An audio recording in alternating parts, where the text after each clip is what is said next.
Bismillahirrahmanirrahim. Assalamualaikum warahmatullahi wabarakatuh. Bersua dalam berita perdana malam ini, saya Muhammad Noh Johari. Dan Sarofiza Haji Mahmud. Berita-berita utama malam ini.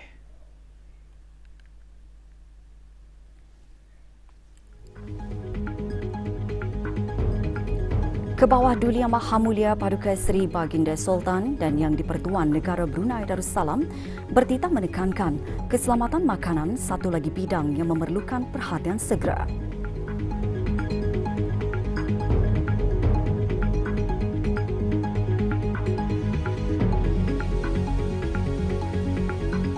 Kebawah Duli Yang Maha Mulia berkenan berangkat menghadiri majlis penutupan Sidang Kemuncak ASEAN ke-43 dan sidang-sidang kemuncak berkaitan.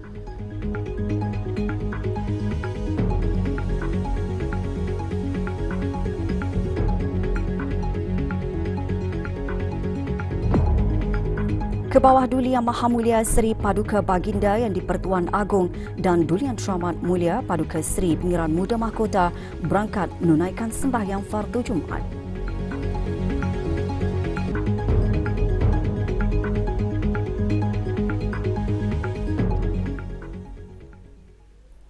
Kebawah Duli Yang Maha Mulia Paduka Seri Baginda Sultan Haji Hassan Al-Bolkiah Muizzaddin Wad Daulah Ibni Almarhum Sultan Haji Omar Ali Saifuddin Sa'adul Khairuddin Sultan dan Yang di-Pertuan Negara Brunei Darussalam petang kemarin berkenan berangkat menghadiri majlis penutupan Sidang Kemuncak ASEAN ke-43 dan sidang-sidang kemuncak berkaitan dan penyerahan pengerusi ASEAN kepada Republik Demokratik Rakyat Lau. Majlis berlangsung di Jakarta Convention Center, Republik Indonesia. Berangkat mengiringi Kebawah Duli Yang Maha Mulia ialah Duli Yang Teramat Mulia Paduka Seri Pengiran Muda Abdul Matin.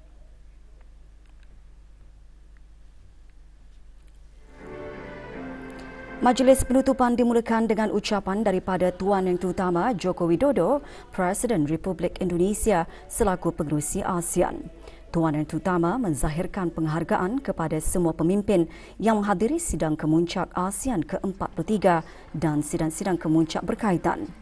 Tuan Yang Terutama seterusnya menyerahkan pengerusi ASEAN kepada Tuan Yang Terutama Sonise Sipandon, Perdana Menteri Republik Demokratik Rakyat Lau melalui penyerahan gavel pengerusi ASEAN sebagai simbolik kepada Republik Demokratik Rakyat Lau yang akan menjadi pengerusi ASEAN bagi tahun 2024.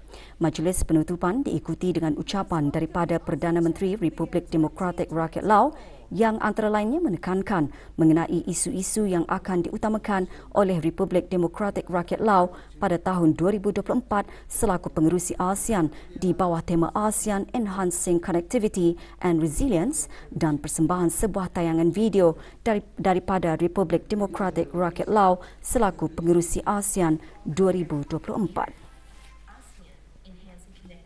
And resilience.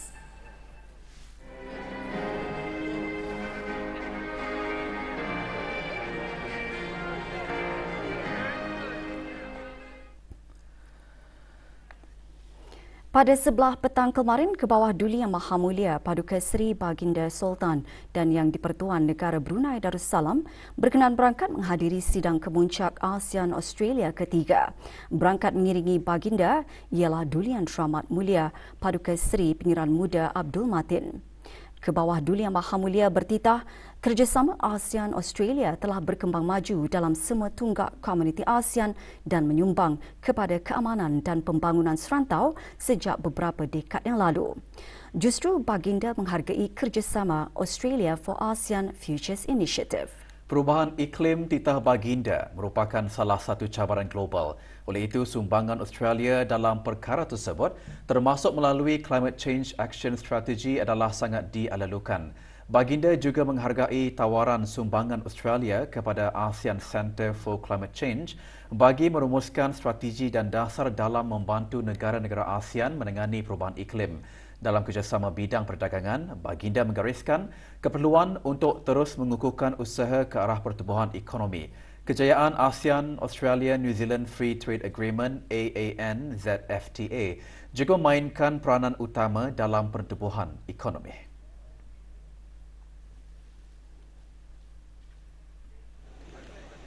Dalam hal itu, Baginda menzahirkan penghargaan atas penandatanganan Second Protocol to Amend the AAN ZFTA yang dimeterai baru-baru ini bagi memastikan perjanjian perdagangan bebas tersebut masih berkualiti tinggi dan relevan untuk perniagaan. Baginda bertitah mengenalukan ulang tahun ke-50 hubungan dialog ASEAN-Australia di Melbourne, Australia pada Mac 2024.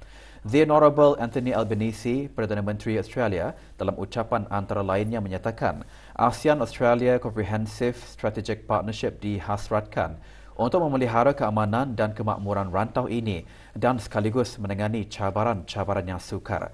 Tuan Yang Terutama Sonetze Simpandon, Perdana Menteri Republik Demokratik Rakyat Lao selaku negara penyelaras bagi hubungan dialog ASEAN-Australia, seterusnya menyampaikan kenyataan bersama ASEAN yang antara lainnya menghargai penyertaan Australia yang penuh bermakna dalam mekanisme pimpinan ASEAN. Pada penghujung sidang kemuncak, kenyataan bersama telah diluluskan.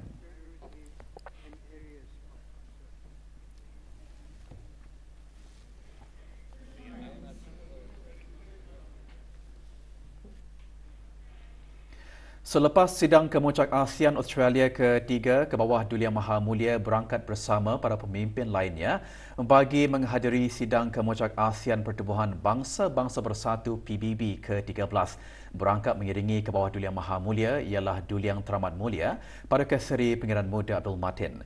Dalam titah ke bawah Duli Yang Maha Mulia menzahirkan kebimbangan, cabaran-cabaran geopolitik dan sosioekonomi yang berterusan mengganggu kemajuan ke arah mencapai 17 matlamat pembangunan mampan SDGs.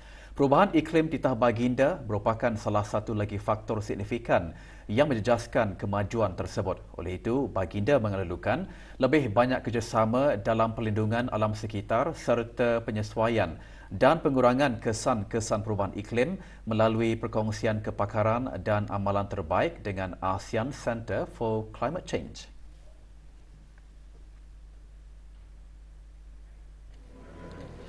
Baginda juga bertitah satu lagi bidang yang memerlukan perhatian segera adalah keselamatan makanan.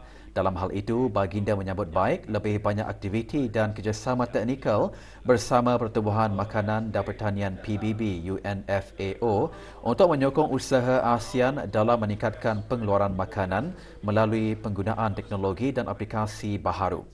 Baginda juga mengeluhkan hasil daripada sidang kemuncak SDG kedua.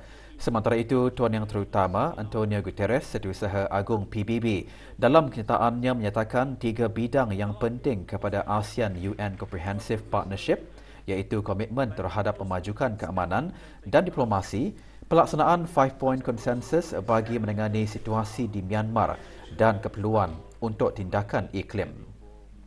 Tuan Yang Terutama Joko Widodo, Presiden Republik Indonesia dan pengerusi ASEAN dalam kenyataan bersama ASEAN mengenai hubungan dialog ASEAN PBB menyeru sokongan PBB untuk menjadikan ASEAN lebih berdaya tahan dan adaptif dengan menegakkan peraturan antarabangsa termasuk UN Convention on the Law of the Sea 1982 dan prinsip serantau termasuk Treaty of Amity and Cooperation.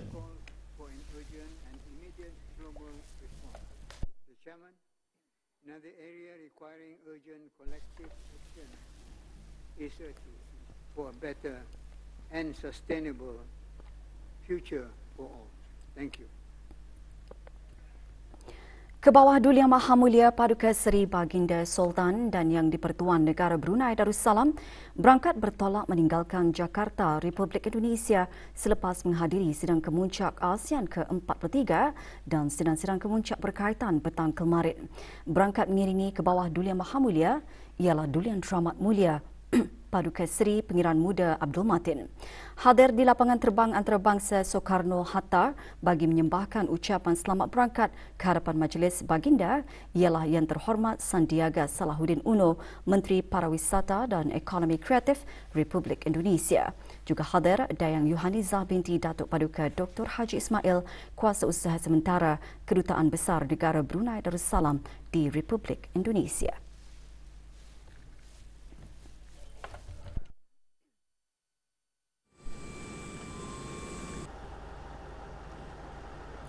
Sidang Kemuncak ASEAN ke-43 dan sidang-sidang kemuncak berkaitan melabuhkan tirainya dengan penyerahan pengerusi ASEAN 2024 kepada Republik Demokratik Rakyat Laos. Sepanjang sidang kemuncak tersebut, pelbagai isu dibincangkan yang mencerminkan kerjasama erat para pemimpin dan hubungan rapat negara-negara ASEAN serta rakan-rakan dialog. Sorotan sidang kemuncak ASEAN ke-43 dan sidang-sidang kemuncak berkaitan mengimbas kembali detik-detik bersejarah sepanjang 3 hari mesyuarat berlangsung.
Dan dengan mengucap Bismillahirrahmanirrahim, KTT ke-43 ASEAN dan KTT lainnya dengan ini resmi saya nyatakan dibuka.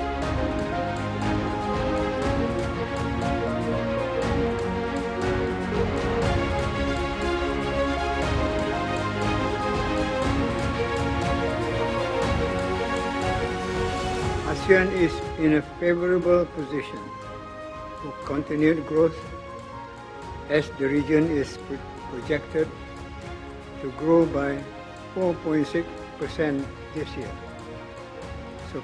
surpassing the global projection of 3%.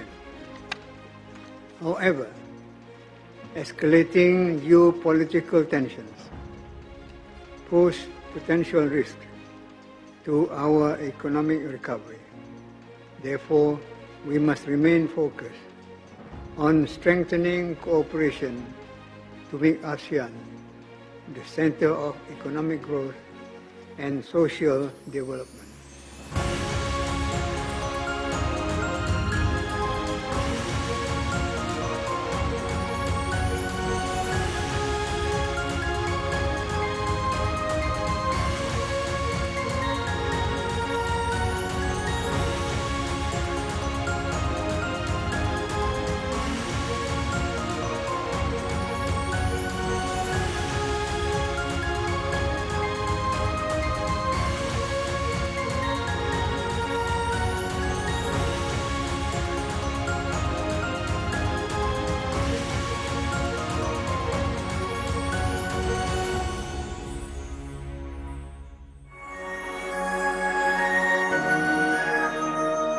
The cooperation between ASEAN and China has always been strong and mutually beneficial since our dialogue partnership was established in 1996. Over the years, this cooperation has expanded to cover all aspects of the ASEAN community today.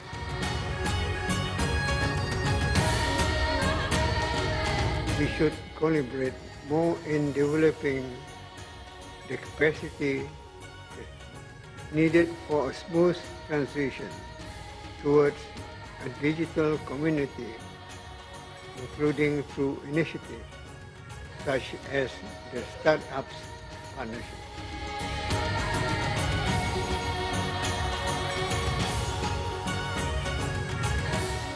Over the years, our ASEAN-Japan partnership has strengthened and continues to grow more strategic and mutual benefit. Much of ASEAN's early industrial development was achieved through our successful cooperation, significantly contributing to ASEAN's manufacturing capacity.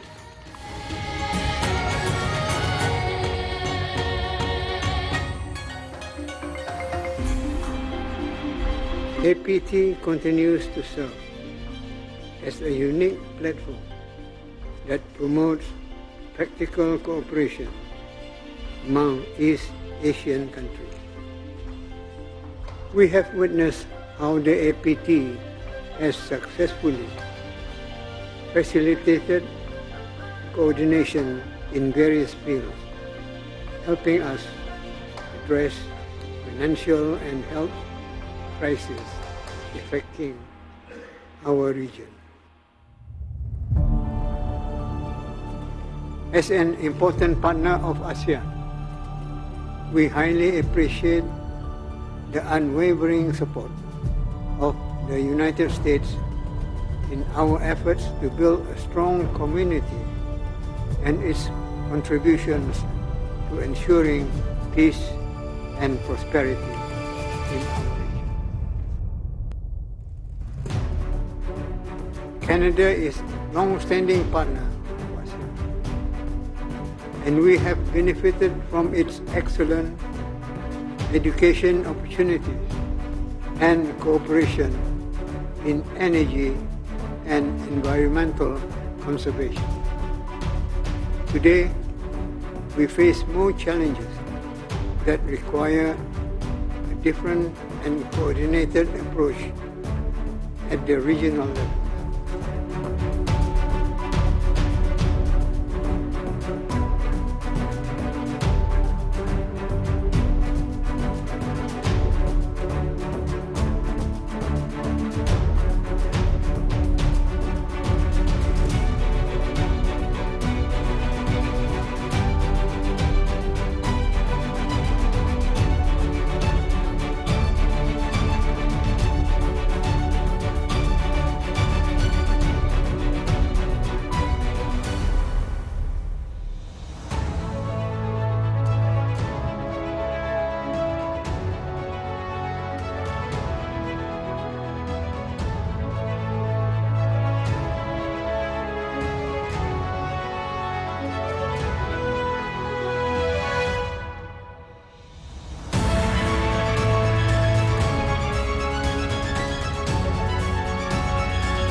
Significant progress has been made in bringing our people closer together and mutually benefiting from each other's growth, and the establishment of our comprehensive strategic partnership last year has ushered in a new era of cooperation.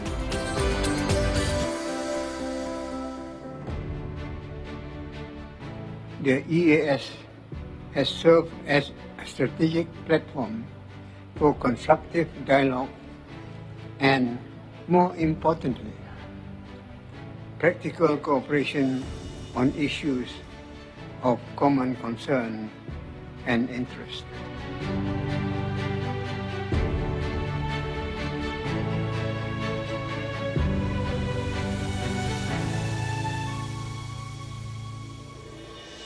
Australia is a valuable partner of ASEAN. Over the past decades, our collaboration has expanded across all ASEAN community pillars, contributing to regional peace and development. I am particularly grateful for the Australia's For ASEAN Future initiative, which promotes cooperation in shared priority and areas of concern.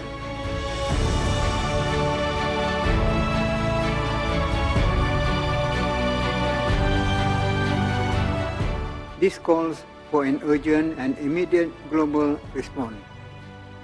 We can achieve much by enhancing cooperation in environmental protection and climate change adaptation and mitigation.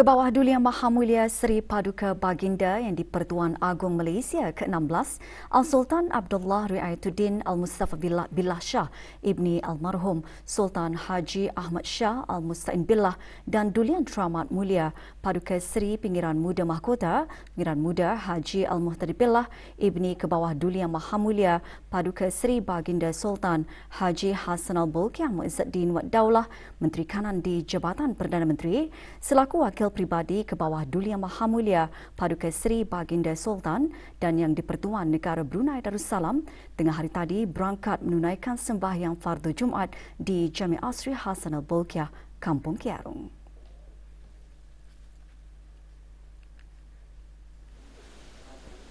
Menjunjung keberangkatan Yang Berhormat Pihin Udana Khatib Datuk Paduka Seri Setia Ustaz Haji Awang Badarudin bin Pengarah Datuk Paduka Haji Awang Othman Menteri Hal Ehwal Ugama berangkat sama ke bawah Duli Yang Maha Mulia Tengku Mahkota Tengku Hassanal Ibrahim Alam Shah Pemangku Raja Pahang serta paduka-paduka anak anda ke bawah Duli Yang Maha Mulia Seri Paduka Baginda yang di-Pertuan Agong. Juga berangkat Duli Yang Teramat Mulia Paduka Seri Pengiran Muda Abdul Malik. Khutbah Jumaat bertajuk Menjaga Silaturahim Sesama Jiran Tetangga disampaikan oleh Pengiran Ahmad Faris Ramadani bin Pengiran Haji Selahuddin, Pegawai Hal Ehwal Masjid Jami' Asri Hassanal Bolkiah yang juga mengimamkan sembahyang fardu Jumaat.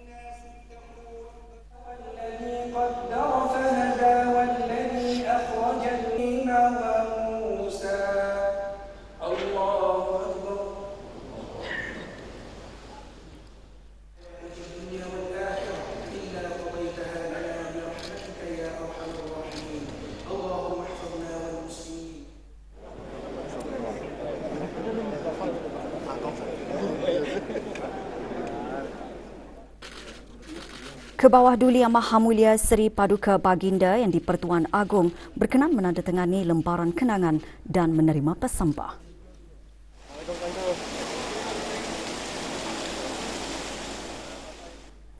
Kebawah Duli Yang Maha Mulia Seri Paduka Baginda Yang di-Pertuan Agong dan Kebawah Duli Yang Maha Mulia Seri Paduka Baginda Raja Permaisuri Agong Tunku Hajah Azizah Aminah Maimunah Iskandariah binti almarhum Al-Mutawakil Allah Sultan Iskandar Al-Haj berangkat tiba di negara ini semalam dalam rangka lawatan khas bersempena dengan program Kembara Kenali Borneo.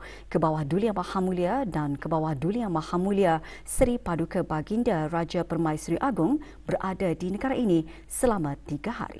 Keberangkatan Kebawah Duli Yang Maha Mulia dan Kebawah Duli Yang Maha Mulia Seri Paduka Baginda Raja Permaisuri Agong dijunjung oleh Duli Yang Teramat Mulia Paduka Seri Pengiran Muda Mahkota Pengiran Muda Haji Al-Muhtada Billah Ibni Kebawah Duli Yang Maha Mulia Paduka Seri Baginda Sultan Haji Hassan Al-Bolkiah Muizzadin Daulah Menteri Kanan di Jabatan Perdana Menteri selaku Wakil Peribadi Kebawah Duli Yang Maha Mulia Paduka Seri Baginda Sultan dan Yang di-Pertuan Negara Brunei Darussalam dan Yang Teramat Mulia Paduka Seri Pengiran Anak Isteri Pengiran Aksarah binti Pengiran Haji Saleh Abdul Rahman.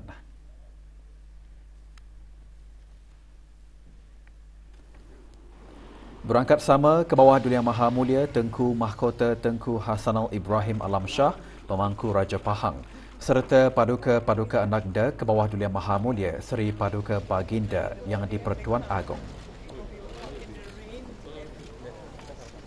Juga berangkat Duli Yang Teramat Mulia Paduka Seri Pengiran Muda Abdul Malik dan Yang Amat Mulia Pengiran Anak Isteri Pengiran Rabiatul Adawiyah. Terima kasih semuanya. Okay.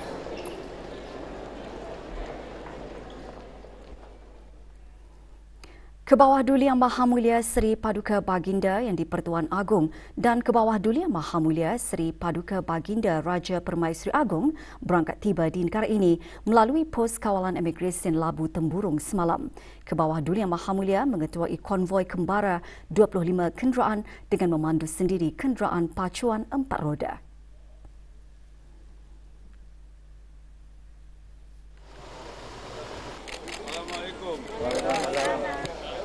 Keberangkatan baginda berdua dijunjung oleh Yang Berhormat Datuk Seri Setia Awang Haji Ahmadin bin Haji Abdul Rahman Menteri Hal Ehwal Dalam Negeri dan Yang Berhormat Datuk Seri Setia Awang Haji Muhammad Juanda bin Haji Abdul Rashid Menteri Pembangunan.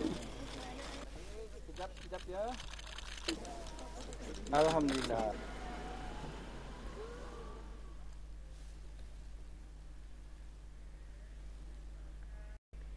Bank Islam Brunei Darussalam BIBD meraikan 12 usahawan wanita yang berjaya menamatkan skim khas pemerkasaan dan pembangunan keusahawanan kohort ke-5 program BIBD SEED 2022-2023. Majlis diadakan petang tadi di Ibu Pejabat BIBD Bandar Seri Begawan.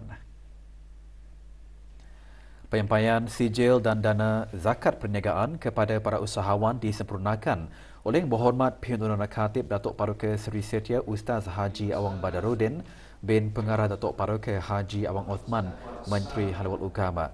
Di bawah program tersebut, para peserta diberikan bengkel latihan yang menumpukan kepada kemahiran keusahawanan, pembangunan produk, kemahiran perniagaan praktikal serta penjenamaan dan pemasaran. Usahawan wanita terdiri daripada golongan kurang berkemampuan di bawah Pusat Dakwah Islamiah, Kementerian Halwal Ugama, Majlis Ugama Islam Brunei, Jabatan Pembangunan Masyarakat, Kementerian Kebudayaan Belia dan Sukan serta Persatuan Ibu Tunggal.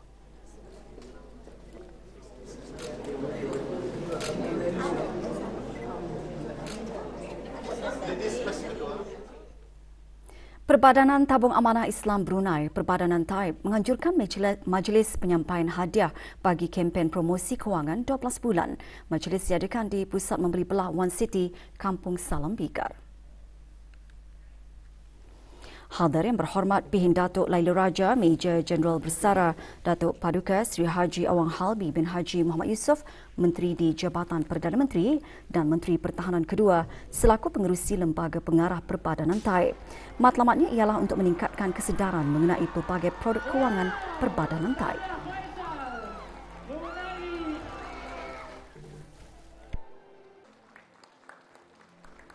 Roliza sekali lagi diminta untuk di sini bergambar Yang Berhormat Pimpinan. Agama Islam sangat mementingkan silaturahim dan menyeru umatnya untuk sentiasa hidup bersatu padu dan tolong-menolong. Islam juga melarang permusuhan dan perpecahan sama ada dalam hidup berkeluarga, bermasyarakat, bernegara dan termasuklah juga dalam hidup berjiran.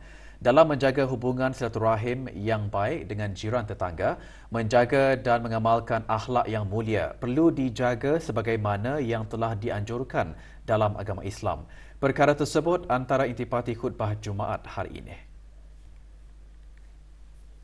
Baik dan menjaga hubungan silaturahim sesama jiran tetangga. Janganlah sekali-kali kita menyakiti hati dan juga perasaan mereka, sama ada dengan tutur bicara ataupun tingkah laku. Ini termasuklah dalam perkara menjaga kebersihan di kawasan tempat kita tinggal dan kawasan kejiranan. Perlu diketahui bahawa untuk menjaga ketenteraman dan keharmonian hidup berjiran itu, kita hendaklah sentiasa peka dan mengamalkan sikap bertolak ansur dalam kehidupan berjiran, seperti memberi laluan jalan kepada mereka. Selain itu, elakkanlah berbuat bising atau mengadakan acara hiburan yang keterlaluan sehingga larut malam, yang boleh menyebabkan jiran kita berasa terganggu dan sukar untuk beristirahat.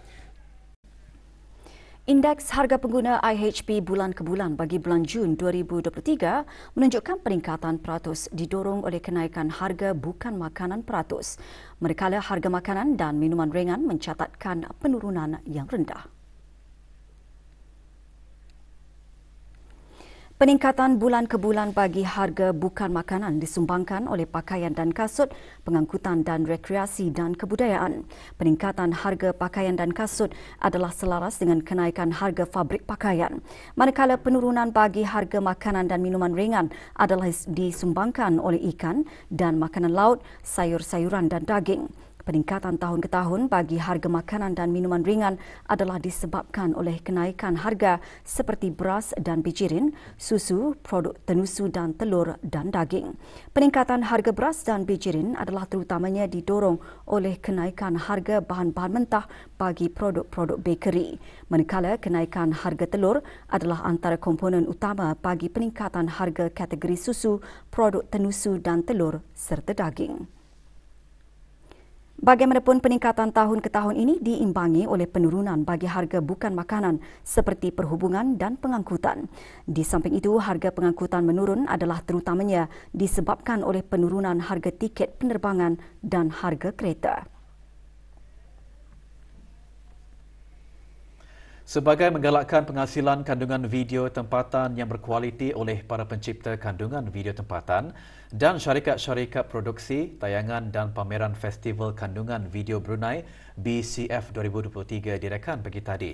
Melalui festival seumpamanya usaha-usaha para pencipta kandungan video dapat dikiraf di samping menggalakkan mereka terus berkarya, menubuhkan komuniti kreatif memelihara nilai dan budaya Brunei serta membantu daya hidup pelbagai disiplin dan perusahaan kreatif sekaligus dapat menyumbang kepada pertumbuhan ekonomi negara. Acara yang berlangsung selama 3 hari itu diadakan di salah sebuah pusat membeli belah di Gadong. Acara dirasmikan oleh Jurutera Awang Haji Jailani bin Haji Buntar, Ketua Eksekutif Pihak Berkuasa Industri Teknologi Info Komunikasi Negara Brunei Darussalam AITI. Ia disusuli dengan pelancaran portal penyiaran AITI kontenerkitani.bn. Portal tersebut menyediakan maklumat dalam talian khusus bagi orang awam dan industri dalam usaha untuk mendapatkan perkhidmatan produksi, bakat atau perkhidmatan bebas yang sesuai untuk keperluan industri. Pengisian acara termasuk tayangan kandungan video yang dihasilkan oleh syarikat produksi tempatan yang bersaing dalam anugerah BCF 2023, pameran kandungan video, perkhidmatan dan bakat dari pelbagai syarikat produksi dan institusi pendidikan tinggi. Tayangan dan pameran dibukakan kepada orang awam bermula 10 pagi hingga 10 malam sehingga Ahad ini.